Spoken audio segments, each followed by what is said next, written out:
Lola, itigil niyo na po ang pagkain ng prutas na yan.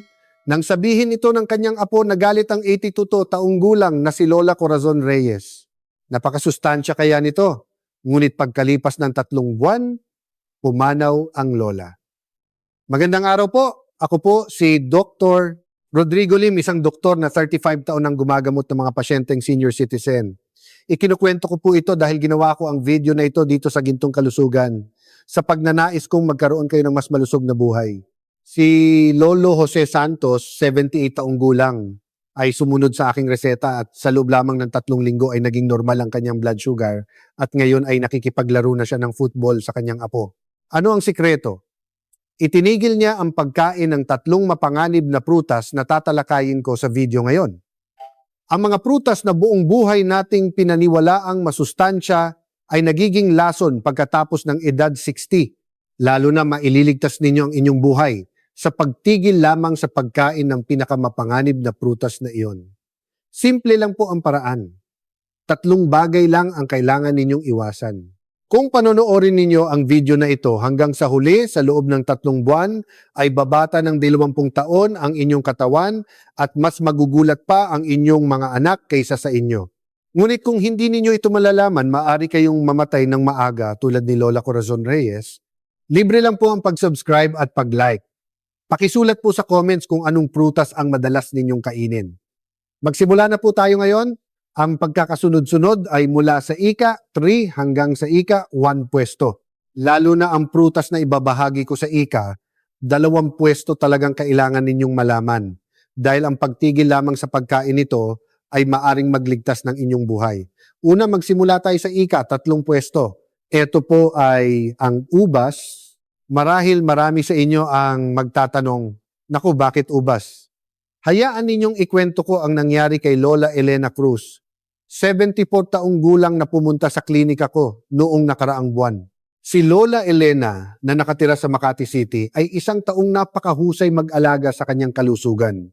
Araw-araw siyang nag-eehersisyo sa umaga at regular na umiinom ng gamot.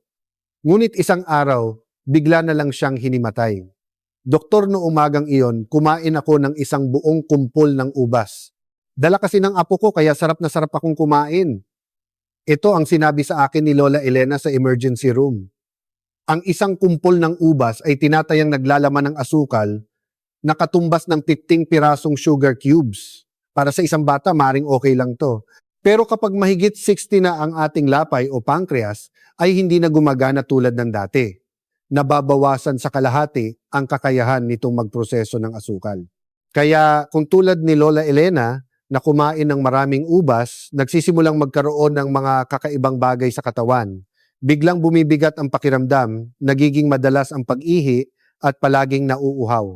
At pagkatapos ay darating ang matinding pagod kaya buong araw kang walang lakas. Kung malala, maaari kang mawalan ng malay at himatayin.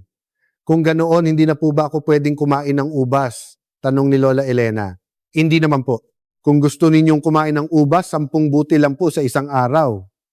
At huwag ninyong kainin agad pagkatapos kumain ng kanin. Kumain po kayo 2 oras pagkatapos. Ngayon, si Lola Elena ay normal na ang blood sugar at malusog na ang kalagayan. Mga kaibigan, masarap ang ubas. Ngunit pakitandaan na pagkatapos ng edad 60, maaari itong maging lason. 30 minuto lamang matapos kumain ng ubas, maaring lumitaw ang mga sintomas na ito. Biglang pagkahilo, malamig na pawis at mabilis na pagtibok ng puso, pagkatapos nito darating ang antok at bibigat ang ulo. Ito ang senyales na ang ating katawan ay bigla ang inatake ng asukal. Pero teka, mayroon pang mas mapanganib na prutas kaysa sa ubas. Ang ika 2 at ika 1 pwesto ay talagang kagulat-gulat. Lalo na ang numero 1, baka ito pa ang prutas na kinakain ninyo araw-araw. Nais nyo pa bang magpatuloy? Kung gayon, sasabihin ko na ang ika 2 pwesto. Ito ay isang prutas na maaring magpatigil sa tibok ng inyong puso. Ang ika 2 pwesto ay saging. Naku, doktor, bakit saging? Di ba't mayaman sa potassium ang saging at mabuti sa katawan? Sigurado akong marami sa inyo ang magsasabi nito. Dati ganoon din ang aking paniniwala. Ngunit noong nakaraang taglamig may isang pangyayari na tuluyang nagpabago sa aking pananaw. Ito ang kwento ni Lolo Ricardo Gomez, 79, taong gulang na nakatira sa Cebu City. Si Lolo Ricardo ay isang napakahusay na ehemplo. Gumigising siya tuwing alas 6 ng umaga para maglakad ng 30 minuto at dahil daw ito ay mabuti sa kalusugan, kumakain siya ng 2 saging at umiinom ng tomato juice tuwing umaga. Hindi siya umiinom ng anumang gamot. Ngunit pagkalipas ng 1 buwan, nagsimulang lumitaw ang mga kakaibang sintomas. Palaging kumakabog ang kanyang dibdib, nanghihina ang kanyang mga braso at binti at nahihirapan na siyang umakyat ng hagdan. At palagi siyang pagod at walang lakas. Lolo Ricardo, meron po ba kayong particular na kinakain itong mga nakaraang araw? Nang tanungin ko siya, sumagot siya. Sabi, kasi maganda raw sa kalusugan kaya araw-araw akong kumakain ng saging at umiinom ng tomato juice. Iyon po ba ang problema? Iyon na nga. Ang potassium mula sa 2 saging at tomato juice ang problema. Ang isang saging ay may 358 mg na potassium at ang isang basong tomato juice ay may 400 mg. Kapag pinagsama, mahigit 1100 mg na potassium ang nakonsumo niya sa isang araw. Noong bata pa, kayang-kayang salain ng bato o kidneys ang potassium na ito. Ngunit pagtuntong ng edad 60, unti-unting humihina ang paggana ng kidneys dahil dito dahan-dahang naiipon ng potassium sa katawan. Pero di ba't mabuti naman po ang potassium sa katawan? Tanong ni Lolo Ricardo. Tama po. Ang potassium ay isang magandang sustansya. Ngunit kapag sobra, ito ay nagiging lason. Ano ang mangyayari kapag sobrang dami ng potassium ang naipon? Nagsisimulang mag-iba ang tibok ng puso. Kumakabog ang dibdib, kinakapos ang hininga at nanghihina ang mga braso at binti. Kung malala, maaaring maging irregular ang tibok ng puso. Lalo na ang mga umiinom ng gamot sa high blood o sa puso, kailangan nilang mag-ingat ng husto dahil ang ilan sa mga gamot na ito ay nagdudulot ng mas maraming potassium na maiipon sa katawan. Kung ganoon, hindi na po ba ako pwedeng kumain ng saging? Nag-aalalang tanong ni Lolo Ricardo. Hindi naman po. Kung gusto ninyong kumain ng saging, 1 piraso lang po sa 1 linggo. At iwasan ang ibang pagkain na mataas sa potassium tulad ng tomato juice. Ngayon, 1 beses na lang sa 1 linggo kumakain ng saging si Lolo Ricardo. Nawala na ang pagkabog ng kanyang dibdib at bumalik na ang kanyang lakas. Doktor, ibig sabihin po ba ang ginagawa ko para maging malusog ay siya pa palang lason, gulat na sabi ni Lolo Ricardo. Hindi naman po ganoon. Noong bata pa kayo, okay lang yon. Ngunit habang tumatanda, nagbabago ang ating katawan. Ang mga bagay na dati ay walang problema, ngayon ay kailangan ng pag-ingatan. Mga kaibigan, huwag ninyong isipin na buong buhay ko naman itong kinakain, bakit biglang naging masama? Kapag mahigit 60 na ang ating katawan, ay ibang-iba na sa katawan ng isang 20 anyos. Sabihin ninyo sa comments, kayo ba ay araw-araw din kumakain ng saging? Kung sinasabayan pa ninyo ng tomato juice, mas lalo itong mapanganib. At ngayon, oras na para sabihin ang tunay na nakakagulat na numero 1. Ang prutas na ito ay maaaring tuluyang bumara sa inyong mga bituka. Maaari kayong mapunta sa operating table. Ang numero 1 ay persimmon. Persimmon. Akala ko po ba mabuti iyan para sa constipation at mayaman sa bitamina? Sigurado akong marami sa inyo ang nag-iisip nito ngayon. Bago ako naging doktor, ganun din ang alam ko. Ngunit mayroon akong isang pasyente na hinding-hindi ko malilimutan. Si Lolo Antonio de la Cruz, 83, taong gulang na nakatira sa Quezon City. Mahilig na mahilig si Lolo Antonio sa persimmon. Ang persimmon, mula sa aming probinsya, napakatamis at napakasarap, sabi niya. At tuwing taglagas, kumakain siya ng 3 piraso araw-araw. Lalo na, ang gusto niya ay ang maaskad o mapaklang uri ng persimmon, hindi ang matamis. Ito ang tunay na lasa ng persimmon, sabi pa niya. Ngunit 2 buwan matapos siyang kumain ng persimmon, isang kakaibang bagay ang nangyari. Biglang sumakit ang tiyan ni Lolo Antonio at sinabing hindi siya makadumi. Akala niya ay simpleng constipation lang kaya uminom siya ng gamot pero patuloy pa rin ang sakit.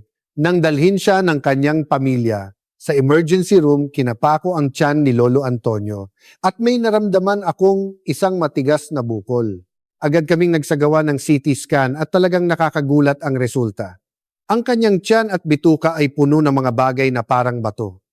Lolo Antonio, kumain po ba kayo ng bato o anumang kakaibang bagay? Tanong ko sa kanya. Hindi po. Kumain lang ako ng persimmon tulad ng dati, sagot niya. Iyon na nga, persimmon ang dahilan. Ang persimmon ay may sangkap na tinatawag na tannin. Lalo na ang maaskad na persimmon, 30% nito ay tannin. Kapag ang tanin na ito ay humalo sa asido ng tiyan, tumitigas ito at nagiging parang bato. Tinatawag itong bezoar na literal na nangangahulugang bato sa tiyan. Kung ganun po, kung kaunti lang ang kakainin, okay lang ba tanong ng pamilya ni Lolo Antonio? Ang problema kapag mahigit 60 na bumabagal ang paggalaw ng tiyan. Noong bata pa, aktibo ang paggalaw ng tiyan kaya mabilis nitong naibababa ang pagkain. Ngunit habang tumatanda, humihina ang mga kalamnan ng tiyan. Kaya mas matagal na nananatili ang tanin sa tiyan na nagbibigay ng mas maraming oras para makabuo ng mga bato. Sa huli, kinailangang operahan si Lolo Antonio, isang operasyon kung saan binuksan ang kanyang tiyan para isa-isang alisin ang mga bezoar. Sa kabutihang palad, naging matagumpay ang operasyon, ngunit ang pagsailalim sa general anesthesia at operasyon para sa isang 83 taong gulang ay isang napakadelikadong bagay. Baka isipin ng ilan sa inyo, kung ganoon okay lang siguro matamis na persimmon. Hindi po. Ang matamis na persimmon ay mayroon pa ring tanin. Mas kaunti kaysa sa maaskad, ngunit mayroon pa ring halos 10%. Para sa mga taong mahigit 60, na mapanganib pa rin ito. Bukod pa rito, mas lalong nagiging mapanganib kung kakainin ang persimmon nang walang laman ang tiyan o kasabay ng gatas. Kapag naghalo ang protina at tanin, mas matitigas na bukol ang nabubuo. Ibig sabihin, hindi na po talaga ako pwedeng kumain ng persimmon, malungkot na tanong ni Lolo Antonio nang siya ay pauwi na. Hindi naman po, kung talagang gusto ninyong kumain isang beses sa isang buwan, kalahating piraso lang. At dapat ay balatan ng husto. At hindi ninyo dapat kainin nang walang laman ang tiyan. Kainin ninyo ito 2 oras pagkatapos kumain. Ngayon, tuluyan nang itinigil ni Lolo Antonio ang pagkain ng persimmon, mas mahalaga ang buhay, sabi niya. Sa halip kumakain siya ng mansanas o peras. Doktor, ibig sabihin ang paborito kong persimmon sa buong buhay ko ay muntik na akong patayin, gulat na sabi ni Lolo Antonio. Noong bata pa po kayo, okay lang. Ngunit pagtuntong ng 60, lahat ng function ng ating katawan ay bumabagal. Ang mga bagay na dati ay walang problema, ngayon ay maaaring maging banta sa buhay. Mga kaibigan, gaano man kasarap ang persimmon, walang mas mahalaga kaysa sa inyong buhay. Lalo na ang maaskad na persimmon nito ay tunay na mapanganib. Sabihin ninyo sa comments, kayo ba ay kumakain din ng maraming persimmon tuwing taglagas? Maaari itong maging napakadelikado. At sa 3 prutas na nabanggit ko, alin ang pinakanakagulat sa inyo? Pakisulat din po sa comments. Ngayon, sasabihin ko sa inyo ang mga ligtas na prutas na maaaring ipalit sa mga mapanganib na ito. Sa pag-alam lamang nito, lubos na magbabago ang natitirang bahagi ng inyong buhay. 3 ligtas na alternatibong prutas, ito ang ipalit ninyo. Ngayon, ibabahagi ko ang mga ligtas na prutas na maaaring ipalit sa mga mapanganib. Una, sa halip na ubas, kumain kayo ng mansanas. Kung gusto ninyong kumain ng ubas, palitan ito ng mansanas. Ang mansanas ay may sangkap na tinatawag na pectin na dahan-dahang nagpapataas ng blood sugar. Hindi tulad ng ubas na bigla ang tumataas ang blood sugar. Sapat na ang kalahating mansanas sa isang araw. Mas mabuti kung kakainin kasama ang balat. Sa katunayan, si Lola Teresita Ramos, 75 taong gulang mula sa Pasig City, ay nagsabing gumaan ang kanyang pakiramdam 1 buwan lamang matapos niyang itigil ang ubas at palitan ito ng mansanas. Hindi na raw siya pinagpapawisan ng malamig at nawala na rin ang kanyang pagkahilo. Pangalawa, sa halip na saging, kumain kayo ng kiwi. Ang potassium sa kiwi ay halos kalahati lang ng nasa saging. Sa kabilang banda, mas marami itong vitamin C. Sapat na ang isang kiwi sa isang araw, lalo na itong mabuti para sa mga may constipation. Pangatlo, sa halip na persimmon, kumain kayo ng peras. Ang peras ay mayaman sa tubig kaya madaling matunaw at halos wala itong mapanganib na sangkap tulad ng tanin. Sapat na ang kalahating peras sa isang araw at mas ligtas kung babalatan bago kainin. Ito ang paraan na inirerekomenda ko sa aking mga pasyente. Sa unang linggo, bawasan sa kalahati ang pagkain ng mapanganib na prutas at magdagdag ng isa sa mga ligtas na prutas. Sa ikalawang linggo, tuluyang itigil ang pagkain ng mapanganib na prutas at kumain na lamang ng mga ligtas na prutas.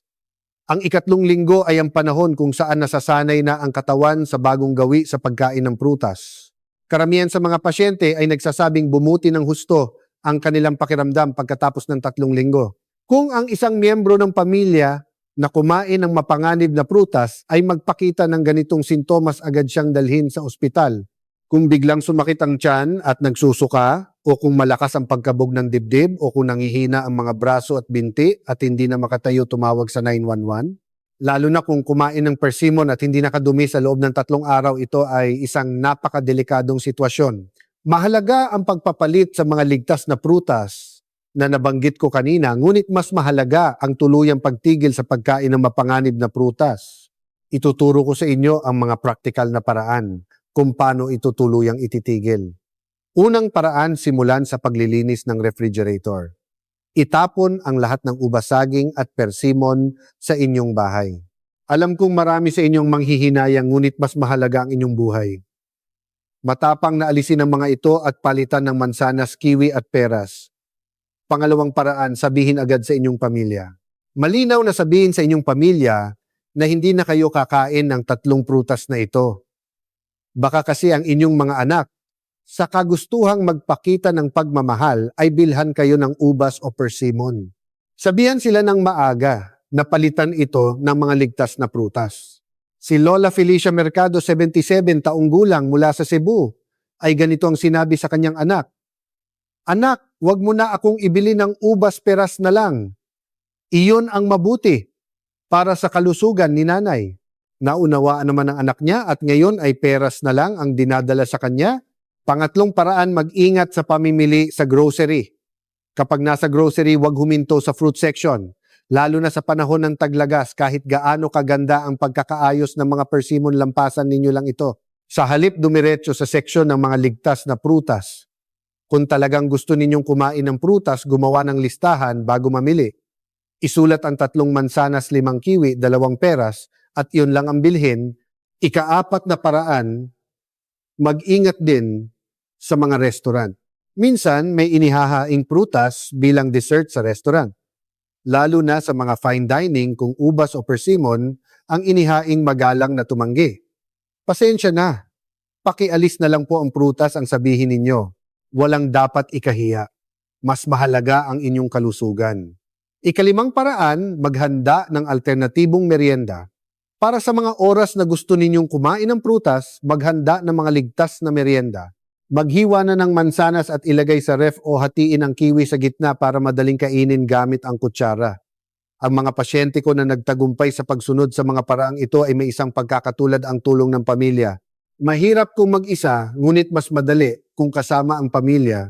At ang pananaw na 3 buwan lang itong tiisin, pagkalipas ng 3 buwan ng bagong gawi, ay tuluyan ng magiging bahagi ng inyong sistema at magiging natural na. Sa 5 paraang ito, alin ang una ninyong susubukang gawin? Sabihin ninyo sa comments. Sa huli, ito ang mga bagay na dapat ninyong tandaan. Ibuod natin ang mga napag-usapan natin ngayon.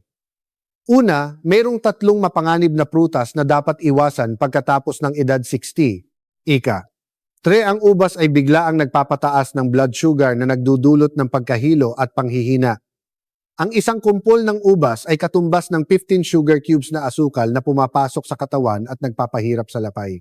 Ika. 2, saging ay maaring magdulot ng pag-ipon ng potassium na nagpapahirap sa puso.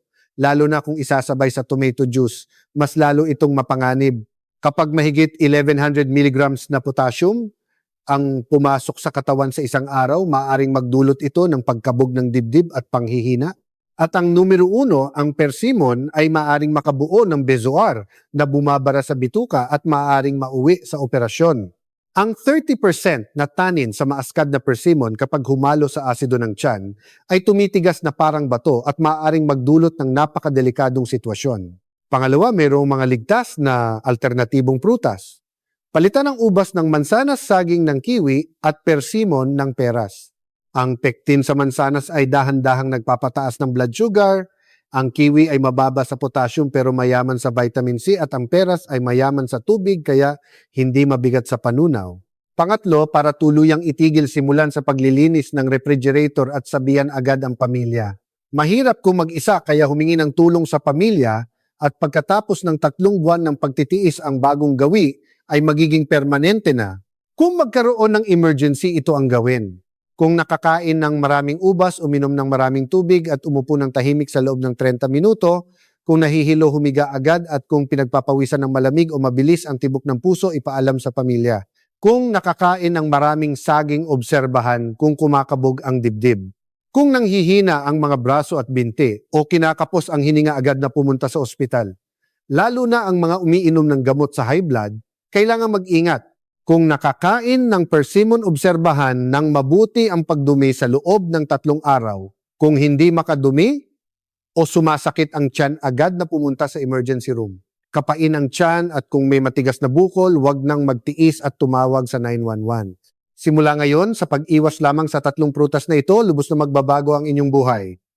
Pagkalipas ng 3 buwan, madidiskubre ninyo ang isang sarili na magaan ang katawan at puno ng sigla. Paggising sa umaga, hindi na mabigat ang katawan at buong araw ay puno kayo ng enerhiya.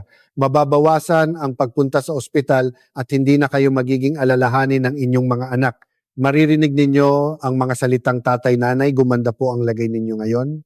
Higit sa lahat, magkakaroon kayo ng malusog na pagtanda. Magiging lolo at lola kayo na kayang makipaghabulan sa inyong mga apo. Makakapaglakbay kayo at magagawa ang mga bagay na dati ninyo pang gustong gawin. Sa loob ng 35 taon kong paggagamot sa maraming pasyenteng senior, may isang bagay akong natutunan. Ang malusog na pagtanda ay hindi nagmumula sa mga ingrandeng bagay. Nagsisimula ito sa pagbabago ng mga maliliit na gawi na tulad nito. Hindi kailangang uminom ng mamahaling health supplements o gumawa ng mahihirap na ehersisyo. Iwasan lamang ang 3 mapanganib na prutas. Yun lamang ay sapat na para maging malusog. Kung nakatulong sa inyo ang video na ito, pakiclick ang subscribe at like at i-share din sa mga nakakatanda sa inyong paligid. Tulungan natin ang mas marami pang tao na maging malusog. Kung i-on ninyo ang notification bell, malalaman ninyo agad sa tuwing may bagong video. Taos-puso kong sinusuportahan ang inyong malusog na pagtanda. Maraming salamat sa panonood ng video na ito hanggang sa huli. Mag-ingat po kayong lahat.